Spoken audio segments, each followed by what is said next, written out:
నా కుమారుడు అమెరికాలో చదువుకొని వచ్చాడు, ఎంఎస్ చేశాడు, డిలైట్ లో జాబ్ చేసి వచ్చాడు. నా మీద కక్ష ఉంటే ఉండొచ్చు చంద్రబాబు నాయుడు గారికి, నా మీద కక్ష ఉంటే ఉండొచ్చు లోకేష్ కి. ఆ కుమారుడి మీద మీరు ఈ విధంగా కక్ష తీర్చుకునే కార్యక్రమం చేయటం న్యాయమేనా, మీకు ధర్మమేనా అని అడుగుతా ఉన్నా. అయినా మీ మీదేం కక్ష సాధింపు ఉంటుంది జోగి రమేష్ గారు? ప్రభుత్వానికి గాని, చంద్రబాబు నాయుడు గారికి గాని, లోకేష్ గారికి గాని మీ మీదేం కక్ష సాధింపు ఉంటుంది చెప్పండి. మీరు ఎంత మృదు స్వభావి, ఎంత మంచోళ్ళు, ఎంత స్నేహశీలంగా ఉంటారు, ఎంత అద్భుతంగా మాట్లాడతారు. గతంలో మీరు మంత్రిగా పరిపాలించిన తీరు మేము చూశాం. గతంలో మీరు ఎమ్మెల్యేగా ఉన్నప్పుడు చంద్రబాబు నాయుడు గారిని ప్రశ్నించడానికి చంద్రబాబు నాయుడు ఇంటి మీదకి ఏ విధంగా విరోచన పోరాటం చేశారో మేము చూశాం. మీ పోరాటం చూసే కదా ఆ రోజు మీ నాయకుడు వైఎస్ జగన్మోహన్ రెడ్డి మీకు మంత్రి పదవిని కేటాయించింది. మీరు చాలా మంచి వాళ్ళండి. మీ మీద కక్ష సాధింపు మాకేముంటుంది చెప్పండి జోగి రమేష్ గారు.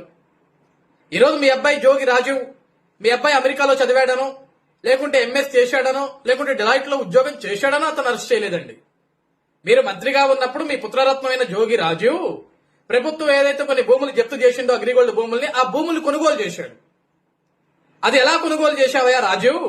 నువ్వు కొనుగోలు చేసినప్పుడు మీ నాయన మంత్రి, కనీసం మీ నాయనకన్నా బుర్రాబుద్ధి ఉండాలి కదా. అసలు మీ నాన్నకు చెప్పి కొన్నావా, చెప్పి కొనలేదా ఆ భూముల్ని? కనీసం మీ నాన్నకు నువ్వు చెప్పి కొనుంటే ఆపాలి కదా.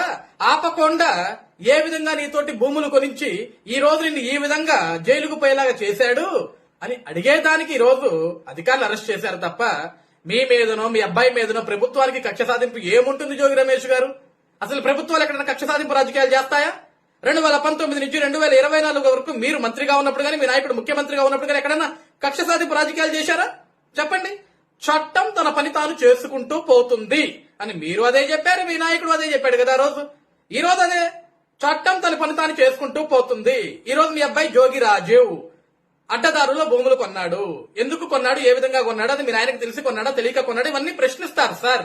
ఈ రోజు మీ కొడుకు చెప్పాడు అనుకో అధికారులకి, మా బాబే కొనమన్నాడు, మా నాయనే ఫోర్స్ చేశాడు అని అంటే నిన్ను కూడా తీసుకుపోతారు, నిన్ను కూడా అరెస్ట్ చేస్తారు. చట్టం తన పని తాను చేసుకుంటూ పోవాలి జోగి రమేష్ గారు. ఈ రోజు మీ మీద ఎటువంటి కక్ష సాధింపు చేయాల్సిన అవసరం ప్రభుత్వానికి లేదు. కాబట్టి మీరు తప్పుడు ఆరోపణలు చేయకూడదు జోగి రమేష్ గారు. ప్రభుత్వాలు ఏ విధంగా నడుస్తాయో, చట్టాలు ఏ విధంగా నడుస్తాయో 2019 నుంచి 2024 వరకు అధికారంలో మీకు బాగా తెలుసు. మళ్ళీ మేము గుర్తు చేయాల్సిన అవసరం లేదు. కాబట్టి ఈ రోజు నేను ఒక గౌడ కులస్తుణ్ణి, ఒక బీసీ కులస్తుణ్ణి అని కులాన్ని అడ్డం పెట్టుకొని కుల రాజకీయాలు చేయడానికి ఒక నీచ సంస్కృతిని తీసుకురా. మాకు మీ అబ్బాయి భూములు దోచాడా, దోస్తే శిక్షించబడతాడు.